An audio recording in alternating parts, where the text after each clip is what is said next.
Halo semuanya, selamat datang di channel yang tidak layak untuk dihina ini. Sebelum kita mulai, atur posisi santainya, seruput kopinya, dan mari kita berkhayal.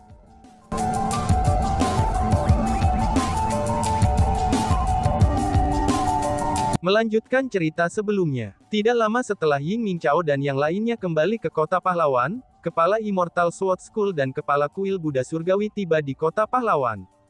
Setelah berbagai penyelidikan, mereka semua yakin bahwa Sekte Jiwa Bayi tidak menggertak oleh undangan mereka.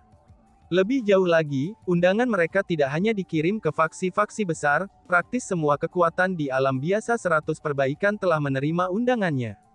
Tindakan mereka tidak diragukan lagi, yaitu untuk mengumumkan keberadaan mereka ke seluruh alam biasa 100 perbaikan.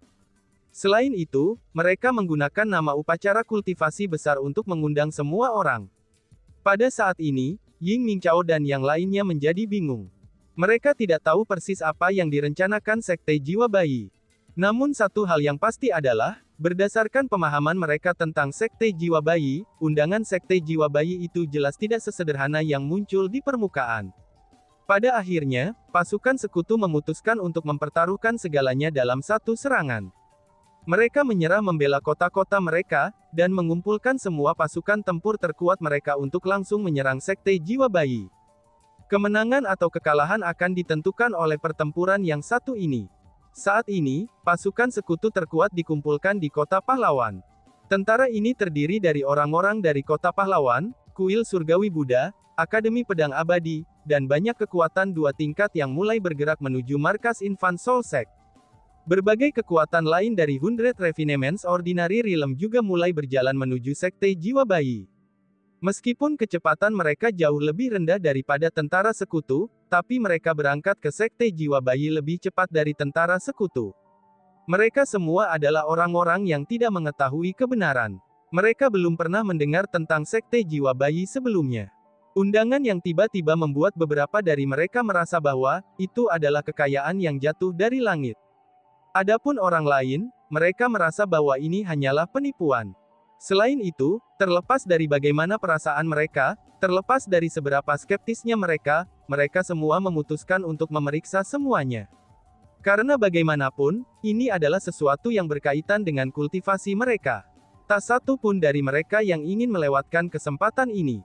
Pasukan yang luar biasa dengan ribuan orang dan kuda yang sedang berjalan dengan spanduk perang, mereka tampak tak terhitung jumlahnya. Itu adalah pemandangan yang sangat mengesankan. Di antara mereka ada kereta perang yang sangat besar. Kereta perang itu benar-benar menghancurkan udara saat mereka bergerak. Mereka benar-benar mengesankan. Mereka yang mampu berada di dalam kereta perang itu, pastinya adalah orang-orang yang memiliki status agung. Di antara mereka adalah Chu Feng. Chu Feng menerima perlakuan tertinggi dari tentara sekutu. Kereta perang tempat ia berada, itu disediakan untuk orang-orang terkuat di pasukan sekutu. Selain Chu Feng, semua orang di sini adalah abadi sejati. Di antara mereka adalah Zhao Hong. Namun karena Zhao Hong tidak menyukai pengaturan semacam ini, dia telah meninggalkan kereta perang. Melihat bahwa Zhao Hong belum kembali untuk waktu yang lama, Chu Feng berencana pergi keluar untuk menemuinya. Namun tepat ketika dia berencana untuk menemui Zhao Hong, dia menemukan sosok yang dikenalnya. Itu adalah Grandmaster Pocket. Grandmaster Pocket berdiri di pinggiran tentara sekutu dan melihat ke depan. Chu Feng berjalan menuju Grandmaster Pocket dan bertanya. Grandmaster, mengapa kamu tidak beristirahat dengan kereta perang? Tanya Chu Feng. Meskipun Grandmaster Pocket bukan immortal sejati, tapi ia adalah seorang leluhur marsial. Seseorang seperti dia memiliki status untuk beristirahat dalam kereta perang. Amitabha, jarang sekali berbagai kekuatan memutuskan bergandengan tangan untuk bertarung. Selain itu, mereka melakukannya dengan niat benar untuk menghilangkan kejahatan. Karena itulah, lelaki tua ini ingin merasakan situasi saat ini, kata Grandmaster Pocket. Chu Feng bisa mengerti apa yang dia maksud dengan langkah. Setelah semua, berbagai kekuatan di alam biasa 100 perbaikan memiliki motif egois mereka masing-masing. Untuk bergandengan tangan membersihkan sisa-sisa, itu adalah sesuatu yang sangat sering terjadi. Namun itu karena mereka semua memiliki motif egois mereka masing-masing. Dengan demikian, pertempuran seperti ini, yaitu pertempuran dengan tujuan yang identik, ini benar-benar langka. Demi bepergian secepat mungkin, Ying Mingchao menggunakan kekuatannya untuk mempercepat kecepatan keseluruhan grup. Jadi terlepas dari apakah itu orang-orang di kereta perang ataupun orang-orang di luar, kecepatan perjalanan mereka semua sama identik. Itu tidak melelahkan bagi orang banyak untuk bepergian. Grandmaster, junior ini memiliki satu hal yang aku ingin berkonsultasi dengan Grandmaster, kata Chu Feng. Apa itu? Tanya Grandmaster Pocket. Ini berkenaan dengan pendiri kuil Buddha Surgawi, kata Chu Feng. Chu Feng secara tidak langsung telah menanyai orang lain tentang pendiri kuil Surgawi Buddha sebelumnya. Pendiri kuil Surgawi Buddha adalah orang dengan nama Buddha Foguang. Namun meskipun Buddha Foguang ini adalah pendiri kuil Surgawi Buddha, namun kultivasinya itu tampaknya tidak terlalu tinggi. Selain itu, dia meninggal tidak lama setelah mendirikan kuil. Kuil Surgawi Buddha baru muncul berkuasa bertahun-tahun setelah Foguang meninggal. Selain itu adalah misteri tentang bagaimana kuil Surgawi Buddha berhasil muncul dalam kekuasaan. Alasan mengapa Chu Feng bertanya tentang ini adalah, karena dia ingin menanyakan tentang kucing tua misterius itu. Karena bagaimanapun, kucing tua itu telah menyatakan dirinya sebagai pendiri kuil Surgawi Buddha. Selain itu juga, Chu Feng merasa bahwa tidak mungkin bagi kucing tua itu untuk menjadi pendiri kuil Surgawi Buddha, yaitu Biksu Foguang. Dia merasa bahwa kucing tua itu kemungkinan besar terkait dengan bagaimana kuil Surgawi Buddha muncul dalam kekuasaan. Jadi itu yang ingin kamu ketahui.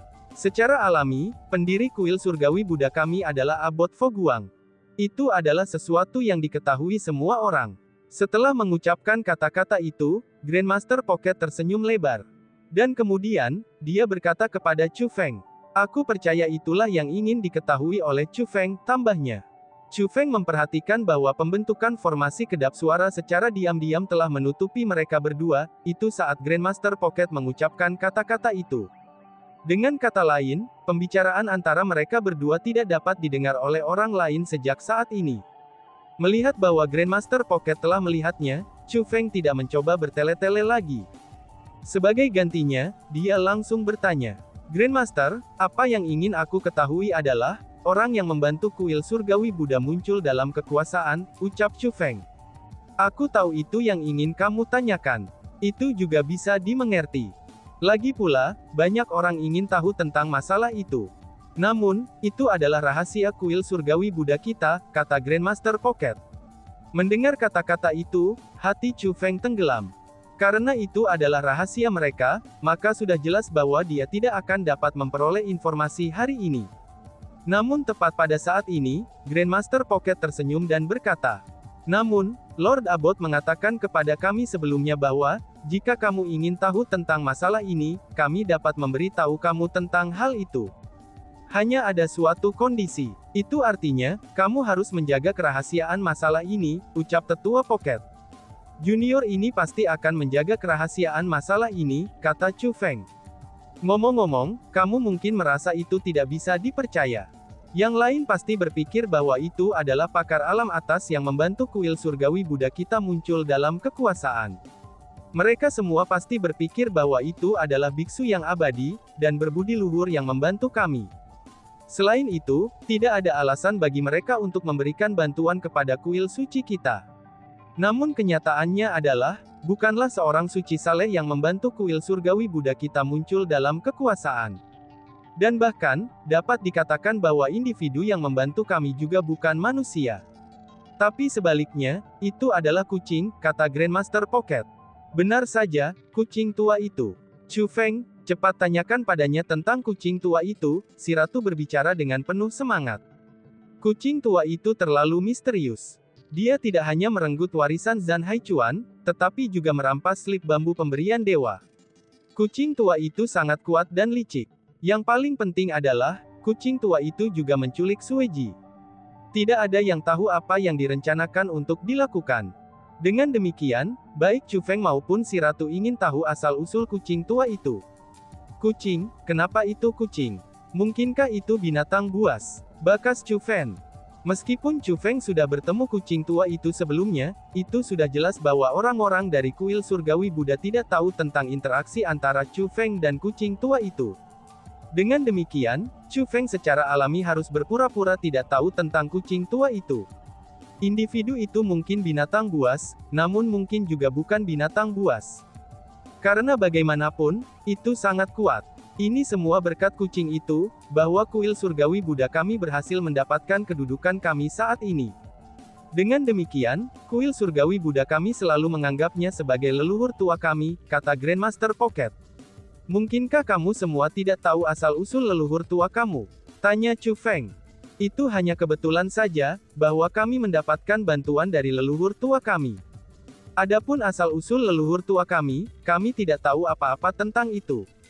Yang kami tahu adalah, leluhur tua kami datang ke 100 Refinements Ordinary Realm untuk menyegel item, kata Grandmaster Pocket. Menyegel item? Item apa? Tanya Chu Feng. Kami tidak tahu apa barang itu, atau di mana barang itu disegel.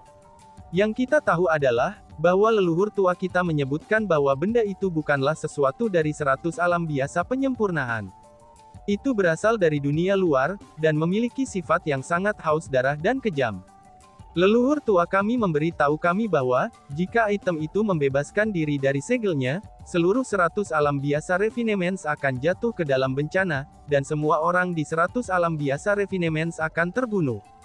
Itu akan menjadi nasib yang tak terhindarkan untuk 100 Refinements Ordinary Realm, kata Grandmaster Pocket. Jika benda itu berbahaya, mengapa leluhur tua itu hanya menyegelnya, dan tidak menghancurkannya?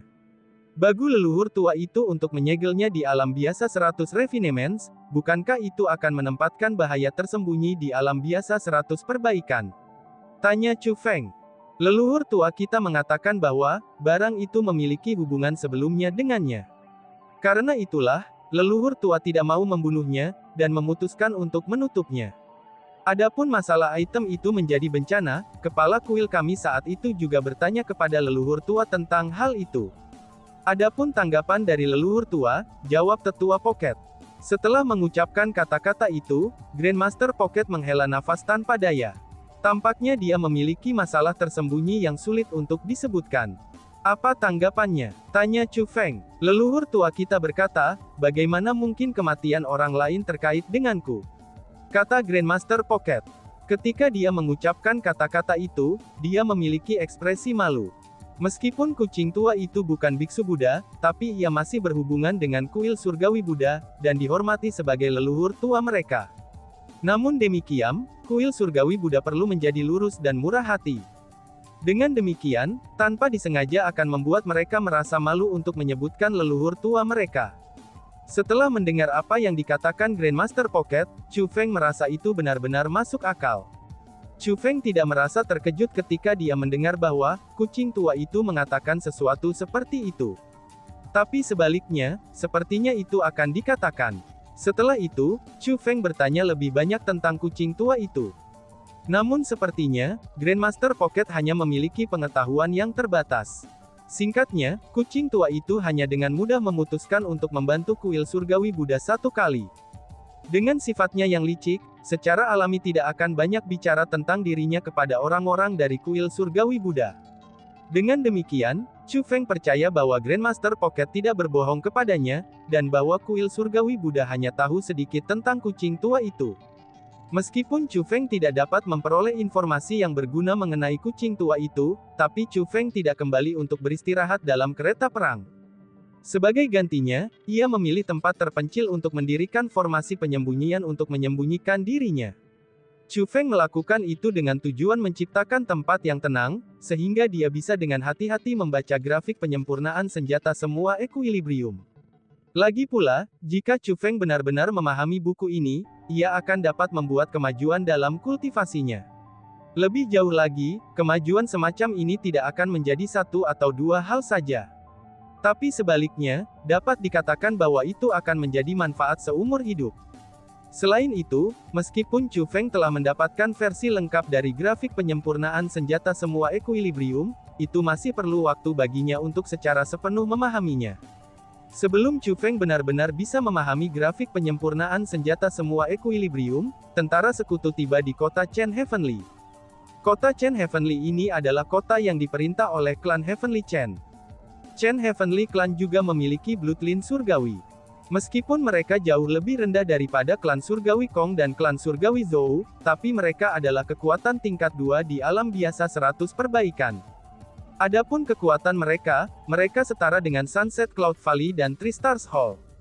Namun demikian, mereka lebih terkenal dan bergengsi daripada Sunset Cloud Valley dan Three Stars Hall. Klan surgawi Chen ini bisa dikatakan sebagai kekuatan yang sangat terkenal di alam biasa 100 penyempurnaan.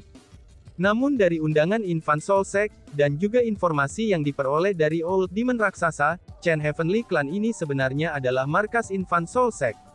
Pada saat ini, pintu masuk kota Chen Heavenly City tidak hanya tertutup rapat, tetapi formasi pertahanannya juga aktif.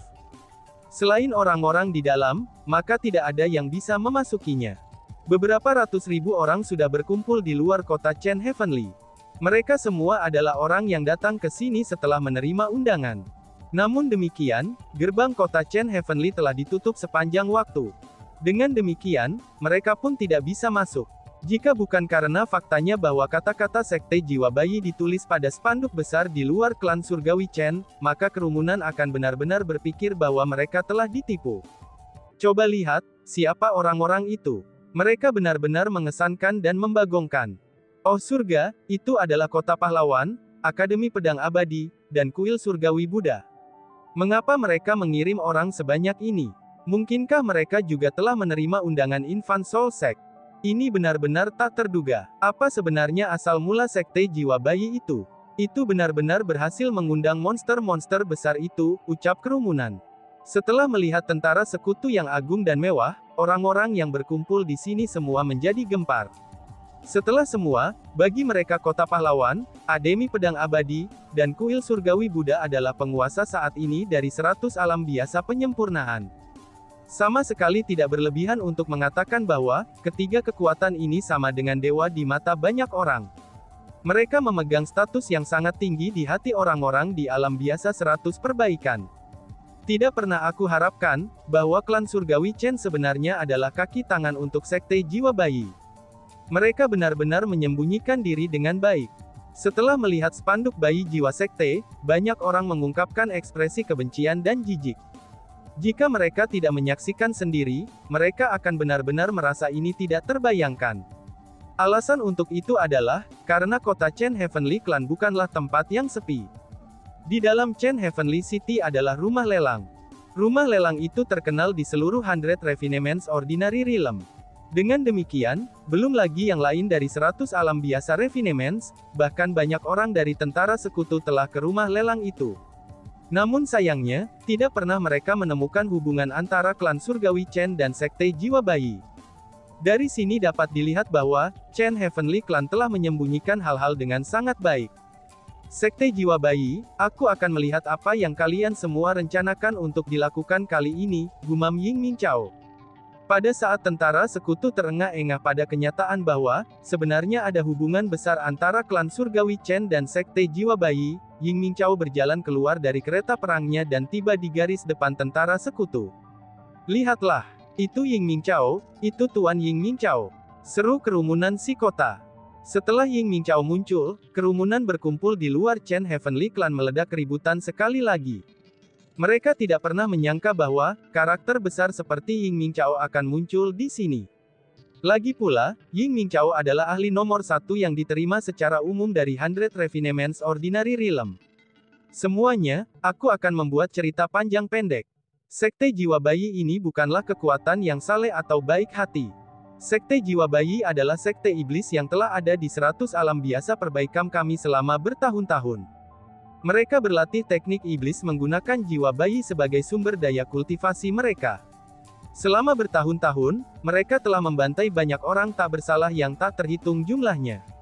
Aku percaya semua orang telah mendengar tentang masalah ini sebelumnya. Beberapa di antara kalian semua mungkin bahkan menderita di tangan mereka. Yingming Chao berbicara dengan suara seperti guntur. Apa? Sekte Jiwa Bayi ini sebenarnya adalah kekuatan jahat yang dikabarkan menggunakan jiwa bayi sebagai sumber daya kultivasi mereka, seru kerumunan. Setelah mendengar apa yang dikatakan Yingming Chao, banyak orang tiba-tiba saja menyadari. Setelah itu, mereka mengungkapkan ekspresi ketakutan di wajah mereka. Meskipun mereka belum pernah mendengar tentang sekte jiwa bayi, tapi mereka telah mendengar kekuatan jahat itu. Setelah semua, sekte jiwa bayi telah melakukan segala macam kejahatan. Mereka telah membantai banyak bayi dan kota. Selain itu, mereka seringkali tidak mau repot-repot menyingkirkan mayat. Ini membuatnya sedemikian rupa, sehingga banyak orang telah menyaksikan pemandangan yang menghancurkan yang mereka tinggalkan setelah bangun tidur. Jadi, sementara banyak orang belum pernah mendengar tentang sekte jiwa bayi, tapi banyak di antara mereka telah mendengar tentang kekuatan jahat yang dikabarkan khusus membunuh bayi. Jadi sekte jiwa bayi ini sebenarnya kekuatan itu. Namun mereka benar-benar berani mengirimi kami undangan. Mungkinkah bahwa mereka berencana untuk membunuh kita?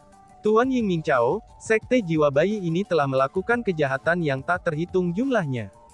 Kejahatan mereka tidak bisa dimaafkan, dan kamu pasti harus menegakkan keadilan bagi kami, ucap kerumunan. Pada saat ini, kerumunan yang hadir semua mulai berteriak untuk perang melawan sekte jiwa bayi.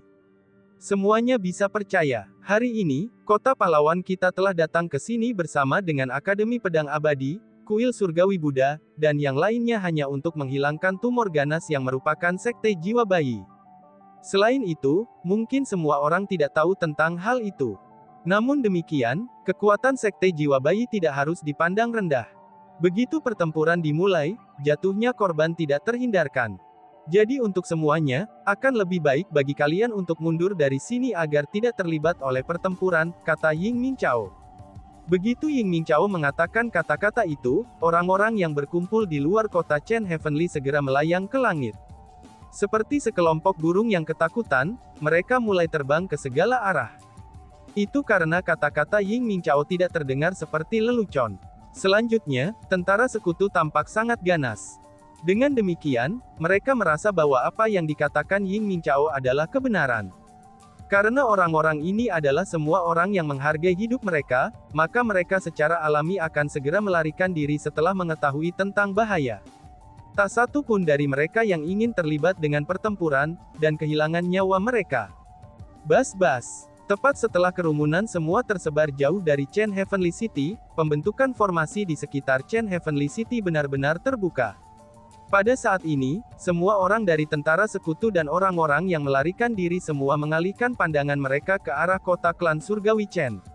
Mereka semua ingin melihat dengan tepat, seperti apa kemampuan yang dimiliki oleh sekte jiwa bayi yang terkenal kejam ini, sehingga mereka berani secara terbuka mengundang semua orang di sini.